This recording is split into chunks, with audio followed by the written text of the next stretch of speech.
Bonsoir. Il y a déjà quelqu'un qui applaudit, c'est génial. J'espère que vous êtes tous en pleine forme. Prêts à passer une excellente soirée. Est-ce qu'il y a déjà des gens qui sont sous hypnose déjà maintenant? Il y en a qui lèvent la main en plus. Bravo, c'est bien, vous avez bien commencé. Pour les autres, on va attendre un tout petit peu.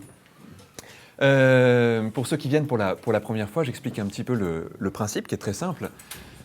On va parler d'hypnose. À chaque fois, j'essaie de raconter des choses un petit peu différentes pour que ceux qui reviennent plusieurs fois, à chaque fois, il y a un discours un petit peu différent aussi. Et on va parler d'hypnose, on va parler de plein de choses autour de l'hypnose, et puis certains vont venir ici pour qu'on puisse parler à partir de vécus et d'expériences directes, puisque je pense que c'est toujours plus agréable et plus intéressant d'avoir une idée de ce dont on parle, surtout dans un domaine aussi particulier que l'hypnose, qui suscite quelquefois beaucoup d'interrogations et un peu mystérieux encore, pas toujours bien compris par tout le monde. Et donc, il y a la partie d'explication, il y a la partie de démonstration, et ça va être en plus l'occasion pour certains de vivre une expérience, je l'espère, belle et intéressante ici. Il y aura, pour ceux qui viendront ici, l'idée d'avoir peut-être une envie, un objectif de travail, quelque chose sur quoi on peut avancer ensemble. Il ne s'agit pas de dire que c'est une thérapie qui est faite comme ça en quelques minutes, mais une exploration, quelque chose qui peut être intéressant, qui peut être pertinent, quelqu'un qui a envie de découvrir, de sentir quelque chose. Et évidemment, comme chaque séance d'hypnose est un petit peu différente, c'est très improvisé, puisque on va faire en fonction de ceux qui vont avoir envie de venir ici pour découvrir comment ils fonctionnent, qu'est-ce qui se passe en eux. Et puis à chaque fois, j'essaie de définir un petit peu ce que l'on fait, ce qu'est l'hypnose, comment ça fonctionne, à quoi ça sert, qu'est-ce qu'on va faire avec tout ça. Le champ des possibles est très très vaste. C'est pour ça que je disais qu'on n'en ferait pas le tour, mais l'idée aussi, c'est qu'à chaque fois, il y ait une image qui puisse rester, puis quelque chose qui puisse être utile à tout le monde, même à ceux qui ne passent pas ici, qui peut permettre parfois peut-être de réfléchir à certaines choses, peut-être d'explorer certaines choses mentalement. Alors j'imagine qu'il y en a qui connaissent bien l'hypnose, d'autres pas du tout, et qui viennent découvrir. J'imagine même que c'est une majorité. Méfiez-vous quand même, parce qu'il y a quelques hypnotiseurs dans la salle, donc on ne sait jamais ce qui peut se passer. Je sais, il y a quelques semaines, il y avait une petite surprise en plein milieu d'un cabinet public où pas mal d'hypnotiseurs s'étaient levés, avaient commencé à mettre en hypnose toute la salle, donc on ne va pas le refaire tout de suite, mais il peut se passer des choses spéciales parfois. Je voulais commencer par... je dis ça parce que j'avais reçu pas mal de mails ces derniers temps de gens qui me disaient est-ce qu'on pourrait définir, non pas ce qu'est l'hypnose, mais ce que fait un hypnotiseur. Parce que c'est vrai que définir l'hypnose, bon, à chaque fois on en parle un petit peu, mais qu'est-ce que fait, qu'est-ce qu'apprend, qu'est-ce que pratique un hypnotiseur? Et le problème, c'est que c'est hyper compliqué de répondre à une question comme ça, parce qu'il y a plein de possibilités, et que chaque définition qu'on donnerait serait à la fois une ouverture et puis enfermerait aussi quelque chose. Souvent, quand on demande aux gens qui font de l'hypnose ce qu'ils font exactement, ils vont donner des réponses très simples et très globales pour éviter de rentrer dans les détails, parce que là, on en aurait pour quelques heures d'explication. Mais je trouve que chaque métaphore qu'on pourrait donner là serait une invitation pas seulement à réfléchir à ce que fait un hypnotiseur, mais à la manière dont on vit le monde, finalement, puisque l'hypnose, c'est peut-être une façon de comprendre comment on vit le monde. Et on pourrait dire, peut-être, si on voulait être très simple, qu'un hypnotiseur, c'est avant tout quelqu'un qui comprend comment les suggestions fonctionnent. Ce serait une définition très très simple. Ça demanderait de définir ce que c'est une suggestion. Et là, on pourrait dire que finalement, tout est suggestion dans notre monde. Puisqu'à chaque fois qu'on a une interaction, non pas seulement avec une personne, mais avec un lieu, avec une atmosphère, avec un film, avec une odeur, avec une musique, ça nous suggère quelque chose. Si là, on mettait une musique dans la pièce, ça changerait sans doute le rythme de vos pensées, peut-être votre respiration, ça changerait peut-être vos associations d'idées, et puis ça changerait peut-être votre état général. Parce qu'au bout d'un moment, une musique influencerait l'état d'esprit, l'émotion, etc., qui est présente dans cette pièce. Si... je vois qu'il y a quelqu'un qui enregistre, je demande de ne pas enregistrer par contre, je ne sais pas à qui appartient cet appareil. Sinon, je peux faire une induction dedans, comme ça, quand vous l'aurez écouté après, ça remet en transe. Non, en plus, je crois que ça interfère avec le truc et tout ça. Qu'est-ce que je disais? Oui, la suggestion, finalement, elle est présente partout. Et le premier travail que fait un hypnotiseur, c'est essayer de comprendre comment elles fonctionnent, ces suggestions, comment elles interagissent avec nous. On pourrait imaginer que notre cerveau, c'est avant tout un immense récepteur de suggestions. Mais le problème, c'est que la plupart du temps, on ne sait pas pourquoi une même phrase entendue par une personne va avoir un impact et entendue par une autre personne avoir un autre impact. Et tout le travail de l'hypnotiseur, c'est de comprendre ça. On pourrait donner une autre définition, peut-être un petit peu plus métaphorique, du travail d'un hypnotiseur. On pourrait Imaginez qu'un hypnotiseur, c'est quelqu'un qui sait regarder comment fonctionnent les gens avec un regard d'enfant. Un regard très très très naïf. La plupart des hypnotiseurs réapprennent à être très très naïfs, à poser des questions très bêtes sur comment tu fais ça. Quelqu'un dirait par exemple j'ai peur, comment tu fais ça? Question d'enfant.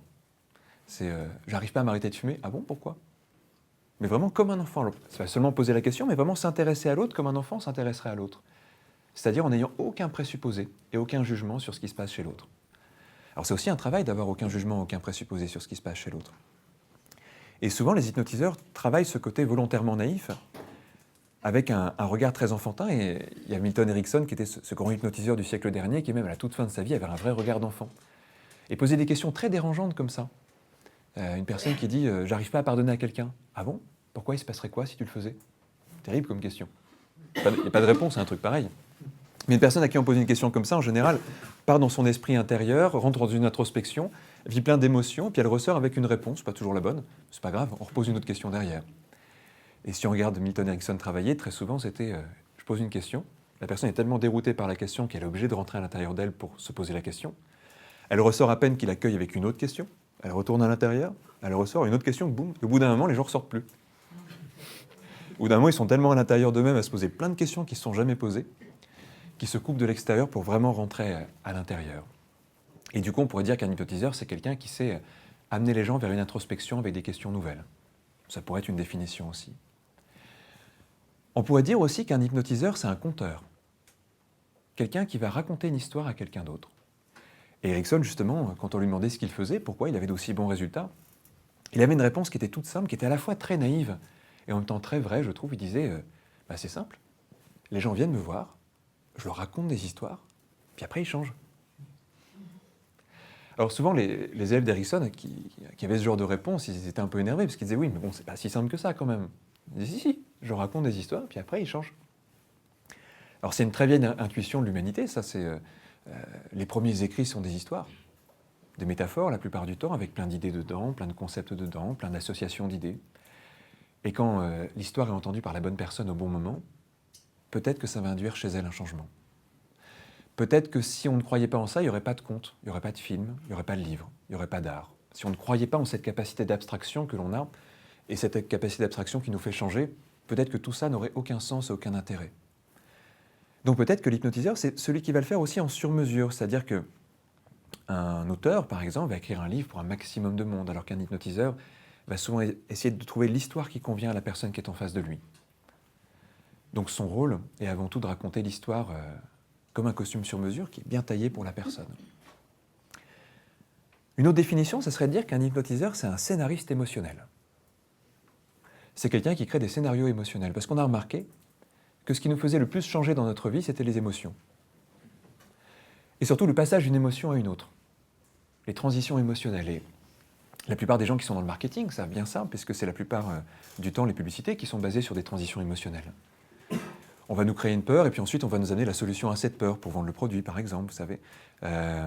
Remarquez, ça marche aussi en politique, hein, c'est assez... Qu'est-ce qu'on pourrait trouver d'autre comme exemple? On va amener les gens vers une valeur très forte et très belle, et puis tout d'un coup, en subliminal, il y a une marque qui va arriver, puis on va associer cette marque à une valeur... je ne sais pas, imaginons que j'associe, qu'est-ce qu'on pourrait prendre je ne sais pas moi, une tomate à la créativité.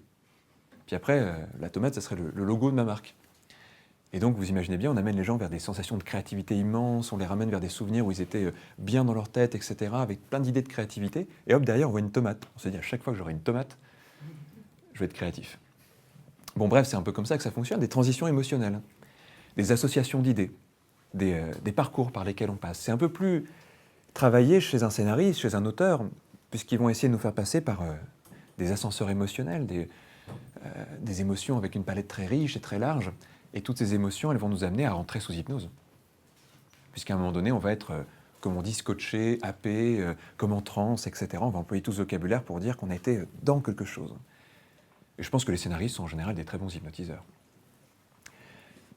Je crois aussi si on voulait encore donner une autre définition, qu'un hypnotiseur, c'est presque comme un poète quelquefois, puisque c'est aussi celui qui va regarder le réel, mais un peu différemment, et qui va aider la personne à le regarder un peu différemment aussi. Vous savez, il il y a souvent cette mythologie chez le poète qui va regarder les signes, qui va regarder la réalité avec un regard un peu neuf, un peu décalé, un peu étonnant, et qui va essayer de le traduire en mots, qui va essayer de le traduire en impressions, en images, en couleurs, en sensations, en odeurs.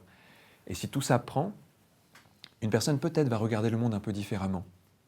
Une image très banale, tout d'un coup, peut être complètement nouvelle, complètement transformée. Et c'est ce qu'on veut faire en hypnose, puisque, a priori, quand une personne vient nous voir et qu'elle est bloquée dans un processus, dans une émotion, dans un comportement, c'est souvent qu'elle est figée dans quelque chose. Et notre but, c'est essayer de la sortir de ce côté figé. Alors j'avais expliqué ça dans plusieurs cabinets publics, je reviens assez rapidement dessus pour ceux qui n'ont pas l'idée en tête, mais elle est toute simple. Notre cerveau fonctionne par routine. Il apprend des routines, il apprend des routines, il apprend des routines. C'est génial parce que ça nous décharge de plein de choses. Il y a tellement de choses qu'on peut faire par routine. Et on peut penser à autre chose pendant ce temps-là. Quand on laisse, je sais pas, notre corps conduire une voiture, par exemple, pendant qu'on est ailleurs, pendant qu'on laisse nos pensées dériver, pendant qu'on est en train de, je sais pas, d'écouter quelqu'un qui parle, parce que ça arrivera sans doute pendant cette soirée, ou qu'on est en train de faire quelque chose d'assez quotidien, je sais pas, ça pourrait être faire de la vaisselle, du repassage, un truc très bête comme ça, qui ne demande pas tant d'attention que ça, et nos pensées, elles vont ailleurs, elles réfléchissent à plein de choses, et notre corps fait ce qu'il a à faire pendant ce temps-là. C'est génial parce qu'on se décharge de tout ce qui n'était pas vraiment intéressant. À moins qu'on adore faire ça, mais sauf être passionné, je ne suis pas sûr que ça soit vraiment le truc qui nous plaise le plus. Donc on laisse notre cerveau faire. Et on lui délègue tellement de choses finalement, on lui délègue tellement de choses qu'on n'a plus grand-chose à faire. Le problème, c'est qu'à force de lui déléguer des choses, on ne sait plus comment lui réapprendre autre chose. Il est bloqué dans un système, il répète, il répète. Alors quand une personne a une phobie, par exemple, et qu'à chaque fois qu'elle voit... je sais pas, moi j'ai la phobie des gobelets en plastique parce qu'à chaque fois je me dis que ça va abîmer la moquette et tout ça. C'est une phobie très profonde et on a essayé de me l'enlever par hypnose plusieurs fois et ça marche pas. Je sais parce que je vois un gobelet en plastique, mais il est vide celui-là, ça va. J'ai beau dire à mon cerveau, mais non, c'est pas dangereux ce truc-là, c'est pas... Enfin, vous connaissez le truc, le type qui a la phobie des araignées, il a bien compris que la plupart n'allaient pas le piquer, qu'elles étaient loin, qu'à la limite il pourrait les écraser si vraiment il y avait besoin, etc. Mais il a peur, donc il essaie de se raisonner. Il essaie de se raisonner, mais son cerveau a tellement bien appris le truc que la raison ne suffit pas. Alors on pourrait dire qu'il y a comme une frontière, parfois, qui nous paraît impénétrable, entre le conscient et l'inconscient, entre ce qu'on aimerait se dire et puis ce qu'on vit vraiment, entre la personne qui se dit pas de raison d'avoir peur, et puis l'émotion qui vient quand même. Alors on pourrait dire que l'hypnotiseur, c'est une sorte de passeur, qui doit nous aider à dépasser cette frontière-là. Et c'est pas une frontière qui est simple à dépasser, parce que souvent elle est bien gardée quand même. Vous savez, c'est plutôt une frontière... où on sent que l'immigration ne va pas être simple en fait vers l'inconscient, parce qu'il y a tout un chemin un peu chaotique comme ça, avec nos préjugés, avec nos peurs, avec plein de choses comme ça qu'on ne sait pas forcément traverser. Donc l'hypnotiseur, c'est quelqu'un qui est un passeur qui connaît bien les petits chemins pour passer. Mais parfois, quand la personne n'ose pas trop y aller, il doit utiliser certaines techniques pour l'aider à y aller. En fait, quand on la connaît, cette route-là, quand on connaît ces trajets-là, c'est très simple. Mais si les gens savaient y aller, ils n'auraient pas besoin souvent de grand-chose pour changer. Ils auraient juste besoin d'un petit temps pour aller en eux-mêmes et aller découvrir, aller mettre de la lumière là où il y a quelque chose qui est invisible. L'hypnotiseur va aider la personne. Puis comme elle n'ose pas parfois y aller, il va utiliser des techniques de rhétorique, il va utiliser de la confusion, il va utiliser de la surprise, il va utiliser des émotions pour que la personne lâche prise et puis qu'à un moment donné, hop, elle saute le pas. Vous savez, j'imagine que... je ne sais pas si certains ont fait du saut à l'élastique, par exemple, ici. J'ai jamais fait de saut à l'élastique, mais j'imagine que si j'étais en haut d'un pont comme ça, puis qu'il y avait 120 mètres en bas, je regarderais l'élastique en me disant « j'espère qu'il est solide ». Alors je regarderais sans doute la tête de celui qui est à côté de moi, puis j'espère y voir de la confiance, parce que s'il me regarde en disant... Si je lis un petit doute du type qui se dirait « bon, ça fait quand même quelques milliers de sauts avec ce même élastique, espérons qu'il va tenir encore un peu », je suis pas sûr que j'irai bien. Je pense qu'il faudra qu'il me pousse, et même comme ça, je le pousserai peut-être avant, parce que je ne suis pas sûr. Si par contre, je vois dans son regard que c'est tout à fait normal, et que lui, il l'a fait des milliers de fois, puis que sans doute que c'est quelque chose de très banal, une fois qu'on l'a fait plusieurs fois, et sans doute même que la deuxième fois, je vais courir pour y retourner tout de suite, parce que c'était génial, et une fois la peur dépassée, c'est que du plaisir, alors peut-être que je me laisserai conduire par lui. Mais en hypnose, c'est pareil, la plupart des gens trouvent que c'est comme un saut vers l'inconnu, et c'est normal. C'est vraiment l'inconnu, c'est ce qui nous échappe. Mais on sait tous que la plupart des gens qui sont allés une fois, enfin je dis on sait tous, peut-être pas tous ici, je ne sais pas, mais la plupart des gens qui en ressortent, on sent qu'ils ont juste une envie, c'est d'y retourner. C'était bien le petit tour de manège, je peux le refaire ? Alors on leur apprend souvent à le refaire assez naturellement, assez simplement. Donc on pourrait voir aussi l'hypnotiseur comme une sorte de passeur, comme ça, qui connaît le petit chemin détourné qui va nous amener vers l'inconscient, et puis qui va le débroussailler un peu à la serpe, hein, parfois, parce que il est un petit peu encombré ce chemin-là, mais une fois qu'il est balisé, les gens y retournent facilement. Et puis pour terminer là-dessus, puis après on va commencer à faire des démonstrations, parce que si je parle pendant 2 heures, ça va pas être très drôle. On pourrait aussi se dire qu'on est déjà tous sous hypnose. Que cette séance d'hypnose, elle a commencé le tout premier instant de notre vie. Je ne sais pas ce que vous en pensez. Mais du tout premier instant, alors je dis notre vie, ce n'est pas la naissance, je pense, parce qu'il paraît même que la conscience arrive 6 mois avant. Enfin, c'est ce qu'on estime aujourd'hui, hein, parce que les neurosciences évoluent en permanence et qu'on ne sait pas trop. Mais on estime que la conscience arrive 6 mois avant l'accouchement. Chez l'enfant, hein. Mais... Alors je dis ça, mais on ne sait pas parce que il y a quelques années encore, on nous disait que c'était quelques semaines avant. Hein. Maintenant, on dit que c'est 6 mois avant. Peut-être qu'un jour, on nous dira que c'est dès la conception, que la conscience arrive. On ne sait pas très bien. Puis, qu'est-ce qu'on mesure exactement par conscience? C'est toujours un peu compliqué. Bon, en tout cas, il y a un instant où on prend conscience. Mais à cet instant-là, notre cerveau est assailli de suggestions. Et assailli de suggestions, et c'est des milliards et des milliards et des milliards de suggestions. Vous imaginez quelle densité de suggestions on a dès le premier instant de notre vie? Tout ce qu'on entend, et on ne sait pas encore ce que c'est, tout ce qu'on perçoit, tout ce qu'on ressent dans le corps, dans les organes et tout ça, et ça doit nous étonner quand même, la respiration, les mouvements, la chaleur, etc. Tout ce qu'on entend avant la naissance, même les mots qu'on ne sait pas encore, mais par contre on ressent les émotions avant la naissance très très fortement. Et puis dès la naissance, il y a les autres sens qui s'en mêlent, le visuel qui devient plus complet, puis tous les sens qui se développent, et puis tous nos apprentissages, toutes les suggestions qu'on a à ce moment-là qui modèlent notre vision du monde. Et puis après, évidemment, il y a tout ce que nos parents nous disent, et tout ce que nos enseignants nous disent, et tout ce que nos amis nous montrent, etc. Et là, il y a une immense séance d'hypnose qui a commencé. Cette séance d'hypnose, elle a structuré notre monde. On est tous sous hypnose. Parce qu'on est tous, là, dans la vision qu'on a tous, le résultat de toutes ces suggestions qu'on a pu prendre, qui font qu'on n'a pas tous la même vision, qu'on ne voit pas tous la même chose, qu'on n'entend pas tous la même chose, qu'on ne ressent pas tous la même chose, même vis-à-vis du même événement. Parce qu'on est déjà biaisé quelque part. Les dés ont déjà été lancés et on est déjà le résultat de toutes ces suggestions-là. Alors, et c'est plutôt là-dessus que je voulais aller ce soir, on pourrait dire qu'un hypnotiseur a pour but de déshypnotiser. Et je trouve que c'est beaucoup plus intéressant quand on le pense comme ça. C'est-à-dire que les gens arrivent déjà sous hypnose, ils sont déjà le résultat de tout ce qu'ils ont emmagasiné. Et très souvent, dedans, il y a un truc qui ne leur plaît pas. Une peur, donc je disais par exemple, ou une personne qui va dire, je sais pas, je suis émotif. Ok, ça veut dire quoi? Que je reçois très fortement certaines suggestions et puis que j'y réponds très très fortement aussi. C'est un peu ça, non? Bon, la peur, c'est la même chose. Hein. Je reçois une suggestion puis j'y réponds. On pourrait dire ça de tout. Un comportement compulsif, c'est la même chose. Il y a sans doute des suggestions qui m'arrivent et puis j'y réponds. Puis comme j'ai appris à y répondre, je le fais.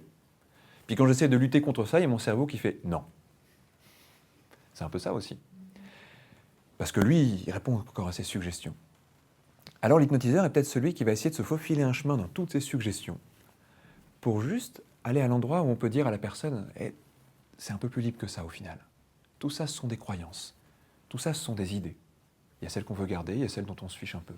Il y a celles qui nous aident, il y a celles qu'on aime, puis il y a celles qui nous encombrent un peu. Alors, c'est pas le plus simple, mais c'est un travail qui est merveilleux. Parce qu'à chaque personne, il y a une façon de répondre aux suggestions qui est différente. Parce que chaque personne a structuré sa vision du monde différemment.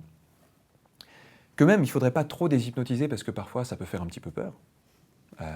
Parce que ça enlèverait certains repères, peut-être, si on le faisait trop. Mais si c'est bien fait, l'hypnose, finalement, quand elle déshypnotise, recrée de la liberté là où il y avait du conditionnement. Alors, c'est un petit peu ça que j'avais envie d'explorer ce soir.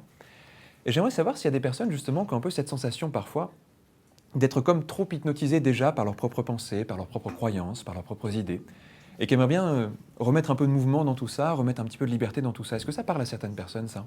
Est-ce que vous pouvez lever la main? Oh, bah, il y a du choix, c'est bien. Tiens, tu veux la main bien haut. Ça serait pour... Comment tu ressens ça, ou à quoi tu penses? Moi, tout très simplement, ce serait recevoir l'amour du sexe opposé. D'accord. Parce que quand une femme m'aime vraiment, Ouais. je me pars à toute vitesse. D'accord. Voilà. Je suis pas malheureux en amour. Ouais. Parce que une fois je sens qu'on m'aime pour ce que je suis, ce qui normalement est super cool. Oui, plutôt.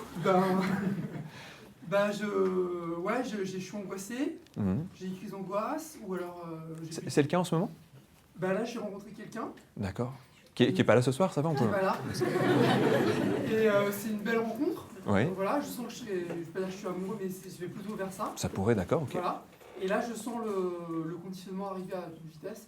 J'allais dire super, non, pas super, mais dans le sens où on peut travailler dessus. Voilà, je l'ai vécu. Tu as déjà vécu l'hypnose ou pas? L'hypnose, oui. D'accord, ok. C'était comment pour toi l'état d'hypnose? Qu'est-ce que tu as traversé quand tu as découvert ça? Ah bah c'était super. Ouais. Parce que j'ai comme si j'avais rencontré mon inconscient. D'accord. Il a l'air sympa? Oui, il est très sympa.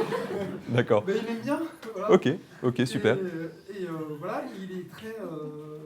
Écoute, on va travailler dessus, on va en parler un peu plus. Je vais juste te demander d'aller voir Romain qui va te mettre un petit micro.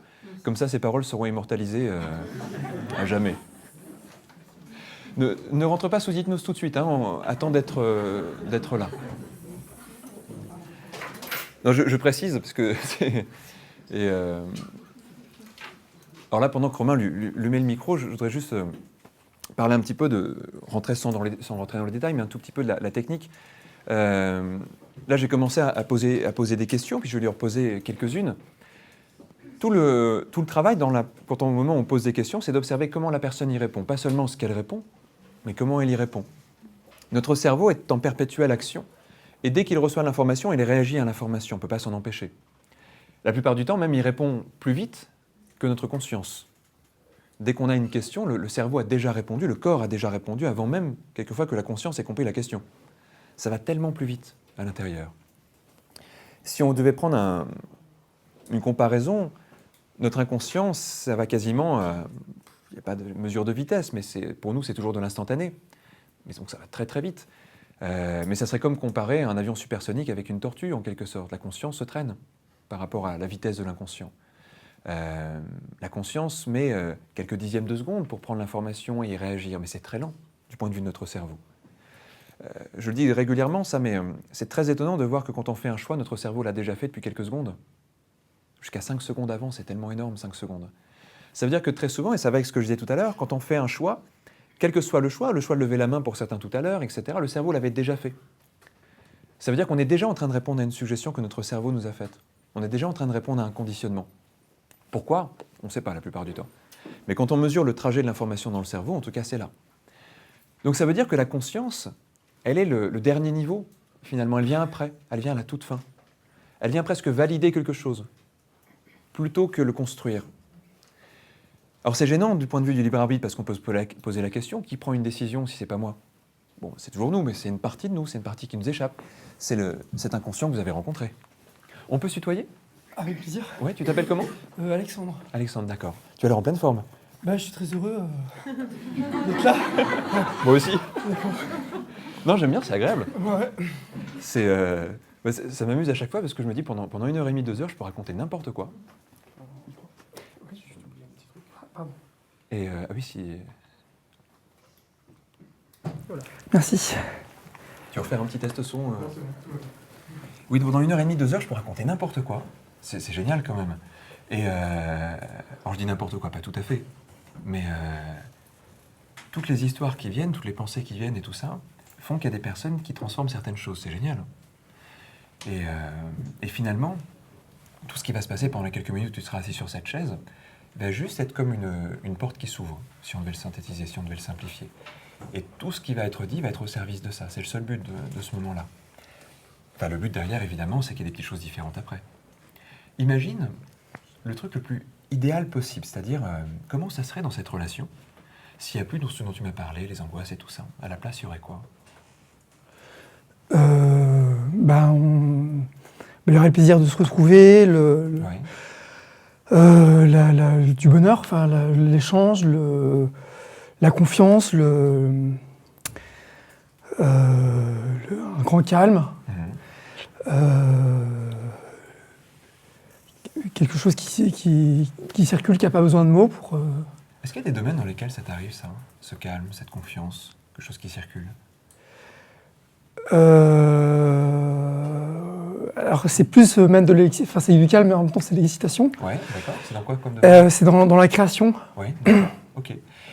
Est-ce que ça se voit bien qu'il y a la même chose au niveau du ressenti? Est-ce que cette excitation, elle serait intéressante aussi en même temps que le calme Est-ce qu'il circule? Oui. Ouais. Ouais. D'accord. Je dis ça parce que tu sais, c'est toujours plus facile pour notre cerveau de prendre quelque chose au début qui existe et puis de l'adapter ensuite. Notre cerveau fonctionne par association d'idées la plupart du temps. Et quand on lui dit, bah, ça existe déjà dans un domaine, il y a simplement à le dupliquer puis à l'adapter évidemment, parce que c'est quand même pas tout à fait la même chose, mais à partir d'une base connue, pour aller vers quelque chose qui doit s'installer, ça fonctionne beaucoup plus simplement. Là, imagine que tu as cette personne que tu as rencontrée, et imagine par exemple que, je sais pas, ce soir, demain, la prochaine fois que tu la vois, tu prennes vraiment conscience que c'est très fort. Et puis qu'elle t'aime vraiment pour toi, comme tu disais tout à l'heure. Qu'est-ce que tu ressentirais tout de suite en te disant ça? Je serais content. Déjà? Bah attends. Mais en même temps, Ah, d'accord. excuse-moi. ouais. Mais en même temps, là, de l'évoquer, en même temps, je sais que je serais. Si on me dit, voilà, c'est la femme de ta vie, je serais un peu angoissé. Alors imagine vraiment la scène, c'est la femme de ta vie. Tu ressens quoi? C'est pour tester, hein. Je me dirais, c'est bien, mais en même temps, il y en a beaucoup d'autres. Il Je serais un peu angoissé parce que je me dirais, alors, je vais travailler avec elle tout le temps, quoi. Et Voilà. dans le corps, tu ressens quoi? D'accord. Je serais un peu angoissé. Je me dirais, C'est quand même une vraie- je me dirais, j'espère que ça va être bien parce que. Ça je serait mieux. voilà. D'accord. Et qu'est-ce que tu aimerais ressentir à ce moment-là? Qu'est-ce qui serait vraiment bien pour toi? Que je me dise, oui, c'est bien. C'est-à-dire que c'est bien qu'il n'y en ait qu'une seule, parce que parce que c'est elle, enfin, ça me... Ça, c'est ce que tu aimerais te dire? Est-ce que tu te le dis déjà intellectuellement? Même si c'est pas encore vraiment ressenti et... Idéalement, oui.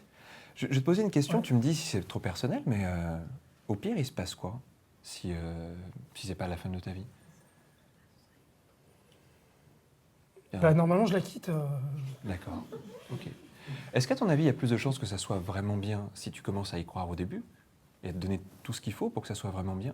Ou est-ce que c'est bien d'avoir le doute dès le début, comme tu l'as là, à te poser plein de questions et avoir ces angoisses-là?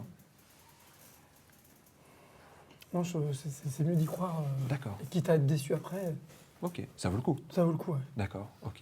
Tu sais, très souvent, il y a beaucoup de gens, il y a plein de fonctionnements comme ça. Il y a des gens, par exemple, qui disent moi, je suis jamais positif, comme ça, je suis jamais déçu. Je sais pas si tu en connais des comme ça. Je trouve ça super intéressant comme fonctionnement. Donc les gens se disent, de toute façon, il va pas faire beau, comme ça. Comme ça, s'il fait beau, je serai content. Et ils vont au restaurant, ils disent, de toute façon, ça va pas être bon. Alors ça peut être un fonctionnement, hein, il peut être très très bien. Il y a des gens aussi qui vont se dire, moi, de toute façon, je pars toujours du principe que ça va être bien, et puis quoi qu'il arrive, j'essaie d'y trouver un truc bien. Ils vont se dire, tiens, il pleut, oh, c'est génial, je vais faire ça, par exemple. Ou qui vont se dire, c'est pas bon, je reviendrai plus là, puis du coup, je choisirai mieux après. Enfin, qui vont tirer l'expérience de chaque possibilité qu'ils vivent. Et puis, tu en as des autres aussi qui se posent aucune question. Ils se mettent à un endroit, ils regardent, puis ils réagissent en fonction de ce qui se passe. Et puis, il y en a d'autres aussi qui calculent tout à l'avance.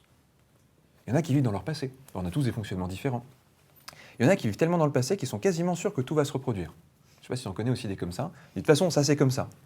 Ah bon, t'as fait une étude dessus? Non, ça m'est arrivé une fois. C'est assez intéressant. Et statistiquement, donc, ça veut dire 100% une fois. Donc c'est intéressant de voir comment les gens se sont construits leur auto-hypnose quelque part, par rapport à ce que je disais tout à l'heure. Je dis ça, vous savez, c'est ce qu'on appelle la généralisation abusive techniquement, c'est-à-dire des personnes qui, à partir d'une ou deux expériences, vont imaginer que ce sera toujours comme ça. Il y en a plein, c'est extraordinaire. Je sais pas, j'ai été quitté une fois, donc je serai toujours quitté. Ah bon, d'accord, très bien. Problématique d'abandon, par exemple, qu'on trouve assez souvent. Et t'es sûr? Il n'y a jamais eu une personne qui un jour a été quittée une fois, mais ensuite, après, ça s'est bien passé. Alors, si on pose la question rationnellement, la personne dirait si, quand même. Je pense même que c'est une majorité, mais bon, c'est ma peur avant tout. Et très souvent, derrière tout ça, il y a une peur quelque part. Toi, c'est quoi la peur derrière ça, vraiment? J'ai fait un peu de travail sur moi. Ouais. On m'a dit que j'étais encore amoureux de ma mère et Ah oui. voilà, il y avait un conflit, on dit ça, l'imago de la mère prenait vachement de place, donc j'arrivais pas à accueillir l'amour d'une autre femme, parce que ma mère avait tout. Qu'est-ce que tu en as pensé de cette suggestion-là? Celle qu'on t'a faite? Cette hypothèse-là, Ouais. je me suis dit que ça devait être vrai, en fait. D'accord, ok. Et du coup, tu l'as mis en pratique? Enfin, t'en as fait quelque chose? Non, Non, d'accord, mais je sais c'est un pas. peu prohibé, puis j'ai pas trop envie en fait. Oui, d'accord, ok. Mais- Non, mais on sait jamais. Tu sais, non, mais je pose une question en plaisantant, mais Non, mais ce que je veux dire par là, c'est que quand je disais qu'est-ce que tu as fait de cette suggestion-là, moi j'ai une croyance par rapport à ça, qui est peut-être qu'une croyance, c'est qu'a priori, le but quand on accompagne quelqu'un, c'est plutôt de l'aider à enlever de la suggestion plutôt qu'à en remettre. Je n'ai pas trop de théorie sur tout ça. Si pour toi cette théorie, elle te convient, enfin quand je dis elle te convient, c'est pas le mot juste, mais si elle te semble vraie, alors c'est vrai. Si elle te semble fausse, alors c'est faux. C'est vraiment ça.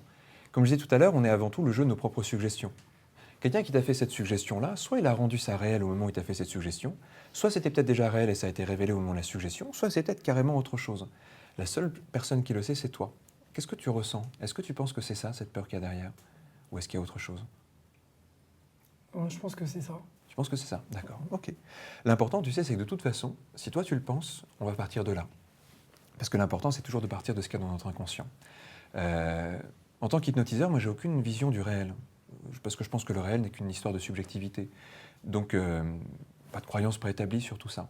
Par contre, ce que j'ai remarqué, c'est que quand une personne disait « ça, c'est vrai », alors tout se mettait en œuvre pour rendre ça vrai. C'est assez extraordinaire, cette fonction qu'on a. Au niveau de notre cerveau, tu sais, on commence à comprendre qu'il y a une partie de nous qui a besoin de se raconter une histoire cohérente. Cette partie de nous, quoi qu'il arrive, elle finira par nous raconter pour nous une histoire cohérente. Parce que si on n'a pas ça, on est un peu perdu dans notre histoire. Donc on va se créer finalement une logique de cause à effet. Quand je dis on va se créer, évidemment on part de ce que nos sens ont collecté comme information, de ce qu'on a entendu, de ce qu'on nous a dit, de ce qu'on a lu, de ce qu'on a perçu. L'important, c'est comment on y réagit derrière. Imaginons qu'une partie de toi soit prête aujourd'hui à entendre une nouvelle suggestion que tu pourrais te faire à toi-même, c'est pas moi qui vais te la faire, mais pour simplifier, qui est qu'à partir de maintenant, est-ce qu'il y a eu une action sur toi qui t'a empêché, peut-être d'être serein dans une rencontre, etc., pourrait se transformer? Est-ce que ça t'irait, ça, comme suggestion?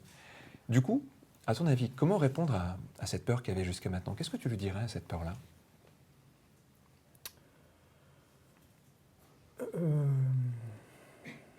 La peur de rester toute ma vie avec... Alors, il y a celle-là, et puis il y a celle qui est liée à avec ce qu'elle...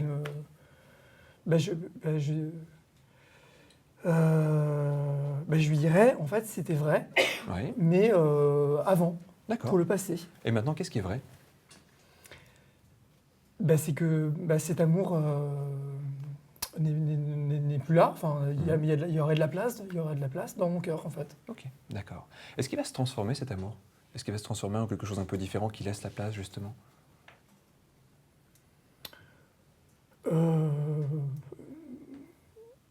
Non. Enfin, il va se reposer. Enfin, Il va se reposer, d'accord. Ok, oh, c'est une belle image. je sais pas. D'accord, Ouais, d'accord. voilà, il a fait son temps, il part à la retraite. D'accord. Voilà. Alors imagine, qu'est-ce que tu vas ressentir au moment où cet amour va partir à la retraite? Je vais respirer. Ouais, Je vais me sentir... c'est intéressant, tu as vu juste avant de répondre, le corps il se regonfle, Ouais, je etc. me suis comme s'il y avait une page, une page blanche, une plage. Il y avait voilà. D'accord, ok, ça a l'air bien. C'est un peu mieux, ouais. Ouais, c'est mieux. Et imagine, tu sais qu'il y aurait de la place. Tu sais ce que tu vas mettre à cette place-là? Dans cet espace vide, Ouais. je vais mettre quelqu'un d'autre. Ouais. Quelqu'un, ouais. Est-ce que tu es prêt à mettre cette personne que tu as rencontrée, avec qui ça semble être important un peu déjà?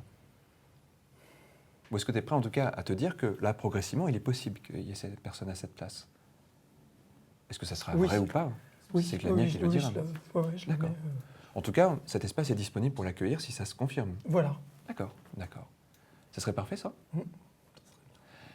Tu sais, très souvent, c'est un peu comme une sorte de modification interne, tout ça, mais c'est toujours nous, finalement. Pour continuer sur la métaphore que je donnais tout à l'heure, celle qu'on est déjà sous hypnose, on pourrait dire que, et en plus là ça s'y prête bien, qu'on est déjà sur scène quelque part, tu sais, comme un comédien qui a appris à jouer un rôle. Et l'hypnotiseur, à ce moment-là, ça serait un peu le metteur en scène qui dirait, bon, jusqu'à maintenant, tu as joué ce rôle-là. Je vais te donner une petite contrainte différente pour que tu joues un tout petit peu différemment. En mettant peut-être un peu de ça, ou un peu moins de ça, ou en étant plus comme ça, ou moins comme ça. C'est qu'une indication, évidemment. Le comédien, il interprète cette indication, parce que la même indication donnée à plusieurs comédiens n'en a pas la même chose tout de même, parce que chacun est différent et traverse quelque chose d'un petit peu différent. Mais C'est peut-être juste ça qui va se passer, comme si jusqu'à maintenant, tu avais répondu à toutes ces suggestions qui avaient existé. Cette relation, cette place qui avait été occupée par cet amour-là, qui va pouvoir partir un petit peu à la retraite, se poser comme ça, se reposer. Et qu'à un moment donné, il y a quelqu'un à l'intérieur, comme une partie de toi, qui dit maintenant, on va le jouer un peu comme ça. Maintenant, je vais me façonner un peu comme ça. Maintenant, je vais traverser ça. Et on dit souvent que sous hypnose, on traverse des étapes de vie. Tu sais, on a plein d'étapes de vie naturelles, en fait. Quelquefois, il y a une étape de vie qu'on a partiellement dépassée, puis qu'on n'a pas encore tout à fait dépassée. Si je prenais une image, c'est pas tout à fait ça, hein, mais tu sais, il y a des personnes, parfois, il y a des enfants qui naissent, on a coupé le cordon, mais on n'a pas vraiment coupé le cordon, au fond.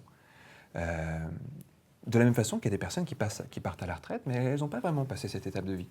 Alors du coup, elles sont entre deux trucs, et puis c'est pas très confortable, puis elles mettent du temps à trouver peut-être ce qu'elles sont maintenant, parce qu'elles se sont trop définies par rapport à leur travail, alors passées à la retraite, elles ne savent plus qui elles sont. Tu as des étudiants qui terminent leurs études et ils ne savent pas non plus passer à l'étape suivante, comme s'ils étaient encore un peu entre deux. Et puis, alors, réellement, ils sont passés à une autre étape, parce que quelque chose dans le temps est marqué, mais à l'intérieur, ils ont encore un peu de l'étape précédente. Et bizarrement, très souvent en hypnose, on vient travailler sur une étape qui n'est pas tout à fait terminée, comme si on était encore porteur de quelque chose qu'on avait porté un peu trop longtemps, et qu'à un certain endroit, on doit juste réapprendre à le lâcher et à le poser. Je ne sais pas si ça te parle, cette image-là. C'est naturel, finalement. Et alors parfois, ce passage d'étape de vie, c'est presque un deuil, tu sais. C'est deuil dans le beau sens du terme, c'est faire le deuil de quelque chose, c'est peut-être le dépasser complètement. Faire le deuil, c'est pas parce qu'une personne disparaît, c'est pour plein de choses. C'est un déménagement, c'est un deuil. Une rencontre, c'est le deuil de quelque chose. Et puis une séparation, c'est un autre deuil. Un changement de vie, c'est un deuil aussi. Une découverte. Terminer un livre, parfois c'est un deuil. Il y a des gens qui ont du mal à se remettre à la fin d'un livre ou quelque chose comme ça, et c'est génial. Ça veut dire qu'on est capable de tellement être pris dans quelque chose que c'est notre réalité pendant un instant. Et qu'au moment où on termine le livre, on termine la dernière page, il y a quelque chose qui se termine à l'intérieur et on doit se préparer à autre chose encore. Alors je vais te proposer quelque chose. On va imaginer que c'est juste un passage d'étape, tout ça. Symboliquement, tu vas faire un pas en avant. C'est très symbolique. Tu vas même pas le faire physiquement, tu vas le faire mentalement à un moment donné. Et au début, ça va donner l'impression que faire ce pas, ce serait trop tôt, comme si s'il y avait un élastique qui te rattachait un peu derrière, tu sais, un peu comme... Ça reprend la métaphore du cordon, hein, mais très souvent, quand les gens disent « je dois faire le deuil », ils disent « je dois couper un lien ». C'est une métaphore qui revient souvent. Ben, c'est un peu ça. Et puis à un moment donné, tu vas juste sentir que ce lien n'existe plus. Et à ce moment-là, il y aura comme une sensation, comme tu disais, de respiration, d'espace à l'intérieur. Et cet espace, tu vas vraiment le voir plus précisément que jamais. Tu es prêt ? D'accord. Tu te sens comment, là, tout de suite ? Bien. D'accord. Tu es dans un état normal ou pas ? Moyen. Moyen. Hein. Moyen. Je crois que ça fait déjà quelques suggestions qui passent. Alors. Voilà, c'est... Et alors, c'est juste une métaphore, hein, mais tu sais, comme tu es déjà presque sous hypnose, en fait, il n'y a pas grand-chose à faire. Imagine que ça, c'est juste un niveau, un peu comme on aurait un levier, comme ça. Et au moment où ce levier va s'abaisser, tu vas être comme plongé à l'intérieur de toi. Un peu comme s'il y a quelqu'un à l'intérieur qui baissait la lumière tout doucement. C'est un petit peu comme un variateur de lumière, comme ça, et on baisserait, comme si on baissait le niveau de conscience, comme si la conscience, elle pouvait commencer tout doucement à diminuer, et juste au moment où tu rentres à l'intérieur de toi. Et ce levier va continuer physiquement, comme quelque chose qui s'abaisse, et qui s'abaisse. C'est comme si à l'intérieur, quelqu'un faisait bonne nuit. Et en même temps, c'est pas un sommeil, c'est beaucoup plus intense et profond que ça. C'est beaucoup plus complexe et libre que ça. Mais le sommeil, c'est déjà quelque chose d'intéressant parce que dans le sommeil, on sait que tout est suggestion, alors qu'on l'oublie parfois dans la réalité. Dans la réalité, on devrait pouvoir se souvenir que tout est suggestion. Mais dans cet état-là, on peut s'en souvenir, tout est suggestion. Mes mots, ce contact sur la main, ce levier qui s'abaissait, ce ne sont que des suggestions. Tes mots et tes pensées ne sont que des suggestions, et tes comportements ne sont que des réponses à ces suggestions. C'est comme si on n'avait plus le programme à un moment donné, comme si on était devant une machine très sophistiquée, et puis qu'il n'y a personne qui nous avait dit « voilà comment on écrit une ligne de code ». Alors on utiliserait le programme, mais quand il y a un bug, on ne saurait pas très bien comment le réparer. On aurait besoin de quelqu'un qui nous dit « voilà comment on peut aller à cet endroit-là », et puis mettre à jour tout ça. Alors on serait comme dans un état où on pourrait aller comme ça, télécharger plein de choses nouvelles, plein de capacités nouvelles, plein de possibilités nouvelles. Notre cerveau, c'est une machine à apprendre, tellement sophistiquée, tellement géniale, tellement créative. Et tu sais ce que c'est la créativité. Notre cerveau est imprévisible, rapide, étonnant. Il est capable d'apprendre tellement de choses en une fraction de seconde. Je ne sais pas si tu as déjà vu ces gens qui lisaient des livres en passant une fraction de seconde par page, tellement ils pouvaient apprendre vite juste parce qu'on leur avait appris à ne pas se poser de questions et à juste prendre l'information. Je ne sais pas si tu as déjà vu ces gens capables de faire des choses très complexes en pensant à autre chose. Ces jongleurs qui sont capables de jongler avec 5, 6, 7 balles, alors qu'ils sont en train de se demander ce qu'ils vont faire comme course ce soir. C'est tellement intéressant de voir que notre cerveau est capable d'apprendre tout ça. Mais on oublie parfois qu'on fait déjà des choses extraordinaires sans y penser.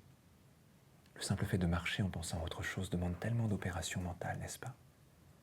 Et c'est tellement intéressant de se rappeler qu'on a toujours su faire ça, qu'on l'a appris, et qu'ensuite on est passé à autre chose pendant que notre corps continuait son apprentissage.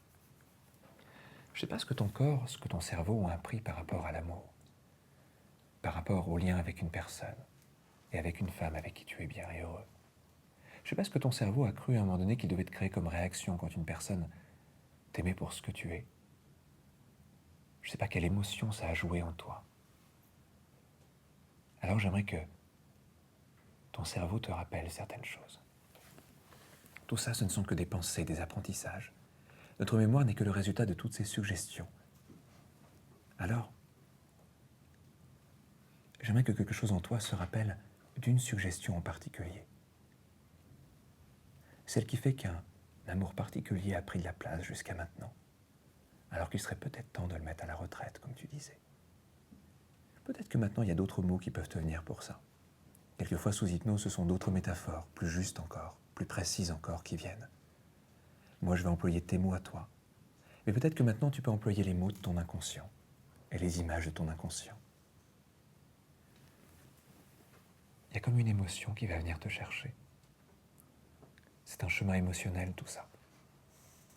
Comme une émotion qui va juste attirer ton attention, qui va ensuite t'entraîner dans un endroit très particulier. Là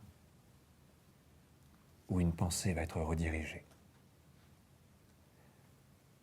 Là où une peur va être apaisée. Et ça va être comme lâcher quelque chose.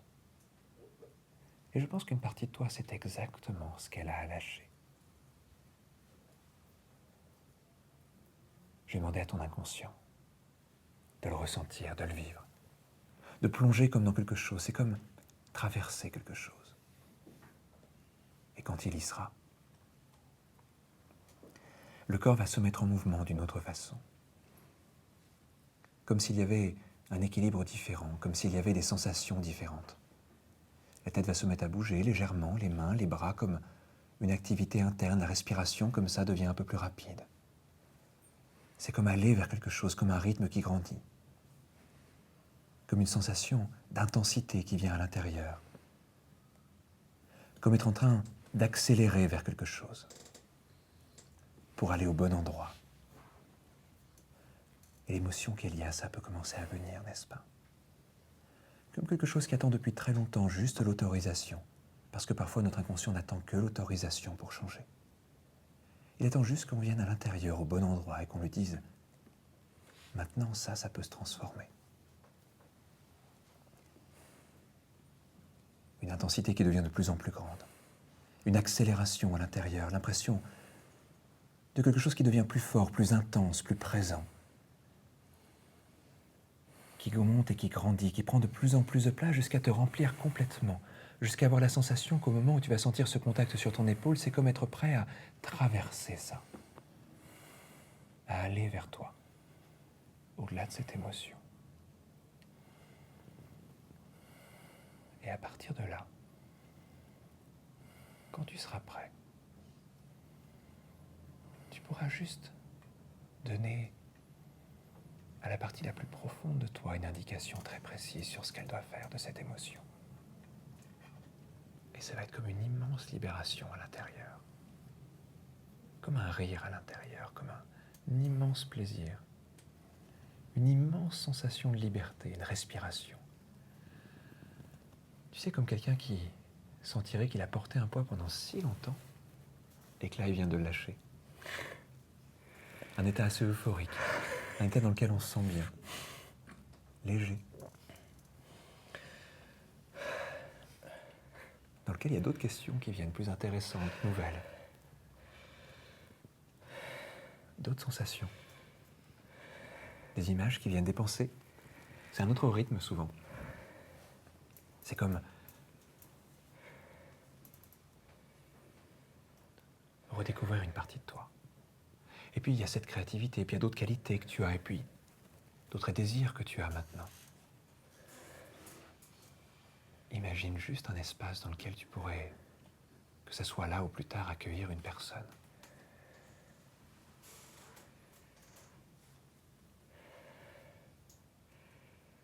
Et j'aimerais juste que tu te poses la question de quoi tu as besoin pour être bien avec ça. Et j'aimerais que ton inconscient se pose la question de quoi tu as besoin pour être bien et prêt avec cette idée. À quel niveau il y a besoin d'être rassuré et apaisé. Et quand ton inconscient saura ça, tout le corps va se relâcher très profondément. Tout le corps devient comme plus lourd. Une immense sensation d'engourdissement, comme pour plonger plus loin, beaucoup plus loin, et aller chercher quelque chose à l'intérieur de toi. Souvent, il y a comme des clés, tu sais, que l'on trouve parfois. Il ne s'agit pas seulement de savoir où est la porte, mais quelle est la bonne clé pour ça. Alors, j'ai demandé à ton inconscient d'imaginer de quoi tu as exactement besoin pour être prêt à accueillir ce qu'il y a à accueillir, à vivre ce qu'il y a à vivre, et si ça devait être la bonne personne.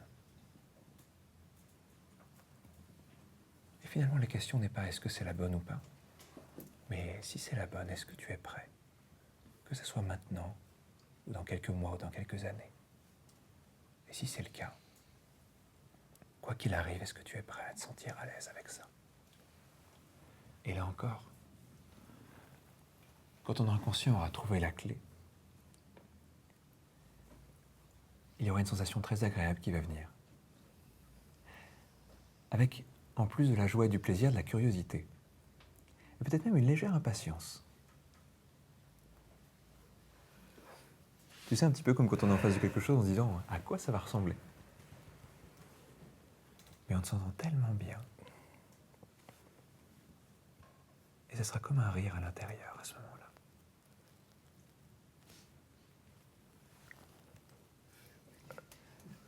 Et tu peux sentir comment ton corps réagit à ça.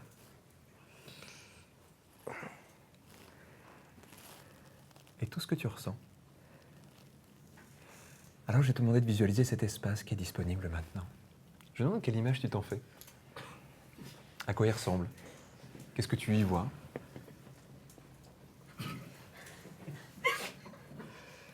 Et ça a l'air plutôt intéressant. Et puis, pour l'instant, il ne s'agit pas de le remplir cet espace, mais juste de sentir qu'il est là. Et une immense sensation de curiosité qui vient en plus. Et tu sais, là, ça va être un peu frustrant parce que arriver là, c'est un peu comme dans ces films ou ces séries, tu sais, où il y a quelqu'un qui fait la suite un peu plus tard. Au moment où c'est hyper intense, au moment où il va y avoir une révélation hyper importante, c'est un peu comme quand un personnage ouvre une porte et qu'on se demande depuis le début qu'est-ce qu'il y a derrière cette porte. Ça s'arrête. L'état d'hypnose se dissipe. La conscience joue différemment avec la réalité, tout en gardant l'idée que tout ça ne sont que des suggestions. La conscience revient vers le présent, le corps retrouve un lien, le levier remonte, les muscles du visage, des mains, des bras reprennent un tonus un petit peu plus habituel, un peu plus classique, un peu plus normal. Le corps respire un peu différemment. Et tu peux reprendre quelques bonnes inspirations comme ça pour bien retrouver le contact avec chaque partie de toi, chaque muscle, chaque sensation, et puis revenir au présent. En pleine forme. Et puis la lumière va se rallumer. Enfin, les yeux vont s'ouvrir, excuse-moi. En même temps, les yeux ne s'ouvrent pas, c'est les paupières. C'est absurde de dire les yeux vont s'ouvrir. C'est un raccourci en même temps, on sait de quoi on parle.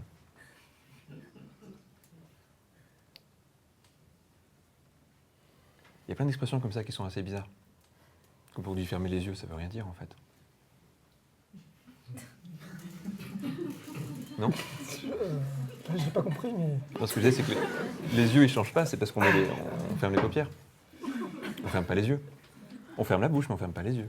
Bon, on ferme pas les yeux, il y a une paupière qui s'abaisse. Ouais. Voilà, c'est ça. C'est pour ça que l'expression est absurde. Ouais. Les gens qui disent tu clignes des yeux, bah non.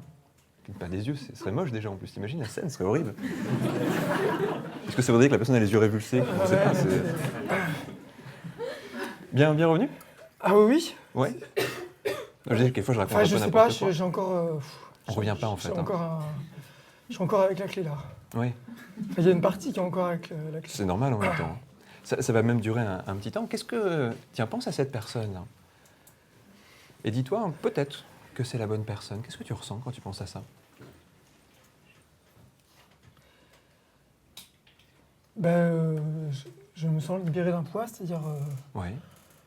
Pas de pression, quoi. Si ça arrive, c'est bien. Et si c'est la bonne? C'est cool. Enfin, c'est bien. Enfin, Ouais. Ça va se faire, quoi. Il n'y a pas de... Oui. Il y a pas de question à... Super. Ça va, voilà. Tu m'enverras le faire-part de mariage, tiens, un jour Ouais, Ouais. carrément. Si j'en sais pas si ça veut, je sais pas, hein, mais au cas où, ou de naissance, je sais pas. Ah non, un mais truc. c'est ça, bien sûr. Tiens-moi au courant en tout cas. Ouais. Mais avant peut-être même, parce que. Ça va. Voilà, enfin, en tout cas, bien sûr. Je vais te proposer, si tu veux, peut-être de décrire un petit peu ce que tu as vécu, parce que pour tous les gens qui ne savent pas ce que c'est, à quoi ça ressemble, de l'extérieur, on voit des choses, mais de l'intérieur, c'était comment pour toi, ce petit moment? C'est super, parce que j'ai senti vraiment senti le moment. J'aime bien, en même temps, ça fait... c'est un peu double. Oui. C'est-à-dire qu'à un moment donné, je me dis, c'est comme un trou noir, comme la plongée sous-marine. Ou... Oui. À un moment donné, je me suis dit, tu me parlais, puis il y avait mon inconscient, j'ai dit, vas-y, fais le boulot. D'accord, ok. Moi, je pars en vacances, je lâche, quoi. Ouais, Je pars ouais. en vacances. C'est une belle image. Voilà, donc tu te débrouilles, je te fais confiance, voilà. Mais en même temps, tu dis des mots, alors je me suis dit que peut-être important d'écouter ce qu'il dit. Tu sais que c'est une question que les gens se posent souvent en hypnose. Bah ouais, c'est ça. En fait, pas forcément. C'est un vrai truc, ouais. Parce que je me dis, quand même, s'il va dire des trucs, faut suivre un peu. Faut suivre un peu, oui. Pas tout. Alors des fois, j'ai des prix entre ce double truc. Oui. Abandonne-toi. Et puis en même temps, faut un peu me prêter l'oreille. Ouais. Et puis à un moment donné, je me suis dit, c'est marrant, ça se fait. Ou des fois, je me dis, tiens, il t'a dit d'attendre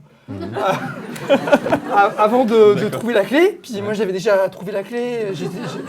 J'étais bien. Alors je me disais, mais est-ce que c'est mal? Puis après, je me disais, mais non, la clé est là. Ça en est passé des choses. Voilà, donc je me dis, la clé est là, on va pas la envoyer, quoi. Il y a une belle clé, voilà. D'accord. Donc profite de la clé, voilà.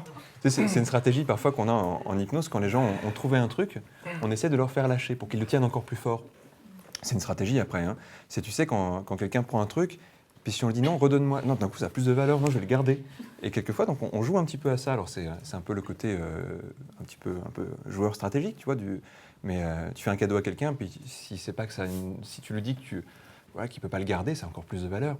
Mais il va le garder, justement. Puis il va partir en courant avec, même quelquefois. Moi, je veux qu'on y touche, etc. Donc parfois, on fait un petit peu ça aussi. Mais c'est pas sympa, parce que sur le coup, les gens se disent il est méchant, il veut pas que j'ai mon truc, etc. Une fois, je m'étais amusé avec un client comme ça, qui était très, très résistant à plein de choses, et notamment donc, à l'idée du changement. Il y a des gens à qui ça fait peur, l'idée du changement. Et à un moment donné, je lui dis, pour l'instant, vous vous sentez bien, mais vraiment, ce bien-être-là, vous me le rendez à la prochaine séance. Et il me dit, pourquoi je ferais un truc pareil? Je lui dis, parce que pour l'instant, c'est pas encore tout à fait le bon truc. Mais déjà, testez-le pendant. C'est comme un échantillon gratuit. Vous le testez, puis après, je le reprends. Puis j'avais été un peu vache avec lui, parce que je lui avais dit, vous savez, sinon, si vous changez trop vite, pour moi, c'est très compliqué, parce que si on ne fait pas plein de séances, financièrement, pour moi, c'est très compliqué. Il m'avait cru en plus. Et donc, il me regarde, il me dit, mais c'est dégueulasse ce que vous me dites. Je dis, ouais, mais pour l'instant, testez-le. Déjà, je suis sympa, je vous prête ce bien-être-là, testez-le pendant une semaine.